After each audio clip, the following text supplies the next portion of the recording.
अगर आप चाहते हैं भोजपुरी हिट सॉन्ग सबसे पहले आप तक पहुंचे, तो लवली वीडियो चैनल को जरूर सब्सक्राइब करें और साथ में बेल आइकन को दबाना ना भूलें।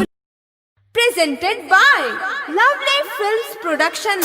ला ला लहंगा में घुस के, ला ला लहंगा में घुस के, डीजे हेमंत कोहिल कमाए जात भागेला रूस के, कोहिल कमाए जात भागेला रूस के। कहाँ से खोइब तू भर पेटे ठूस के, घर ही कमाए राजा लहंगा में घुस के। कोहिल कमाए जात भागेला रूस के, रहता खाली ओठा लाली हमार चूस के।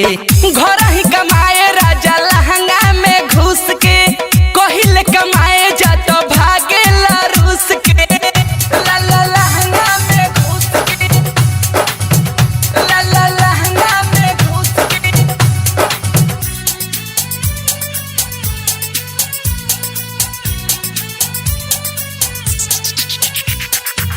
घर ही में खाला, घर में नहाला, घरवा से बहरी कतही न जाला, घरवा से बहरी कतही न हो।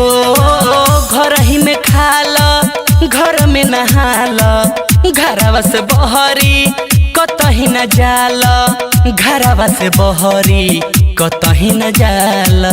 धैले बड़ा आदत तू कोड़ा ना हो मूस के, धैले बड़ा आदत तू कोड़ा ना हो मूस के। कहाँ से खोइब तू भर पेटे ठूस के, घर ही कमाए राजा लहंगा में घुस के।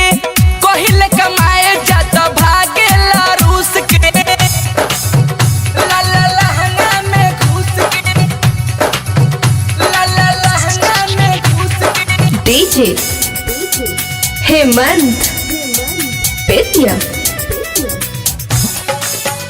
ला ला लहंगा में घुस के, ला ला लहंगा में घुस के। शीशा में जाके देखो राजा हो दासा, अभी उसे छोड़ दो ना मेहरी के नासा, अभी उसे छोड़ दो ना मेहरी के हो। शीशा में जाके राजा देखो हो दासा, अभी उसे छोड़ दो ना मेहरी के नासा, अभी उसे छोड़ दो ना मेहरी के नासा। जतरा बनावा खाली मंगल या बुध के, जतरा बनावा खाली मंगल या बुध के। कहाँ से खोइब तू भर पेटे ठूस के, घर ही कमाए राजा लहंगा में घुस के। कोहिल कमाए जात भागेला रूस के, ला ला लहंगा में घुस के, ला ला लहंगा में घुस के।